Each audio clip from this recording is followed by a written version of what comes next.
సెగలు లేకురా అమ్ముడెంతనో గాని అల్లరెక్కువ ఉంటది. అవి ఉడుకుతుంటే పొంగుతుంటే ఊరిల్లైపోతారు. జీవితం చూడగలిగే నేర్పు ఎవరు ఇచ్చిరి? రావి శాస్త్రి దత్తాను రాంబాబు చదువుకురా రాబడైతేనేమి బతుకు. చిత్రం ఎట్లా చేసినా పాటకు కవులకు బంధం ఏందో తెలవాలా. చివరి గుడిసె యానాదుల బతుకు మీరు చదువుడి. కేశవరెట్టుంటాడు వసతీనరులాగా లారికీనరులాగా ఏడోనే ఉంటుండేరా.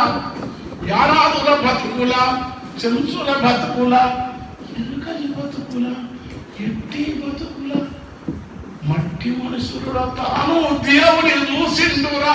అందుకే ఈ జీవితాలు తాను నల్లగలిగేరా.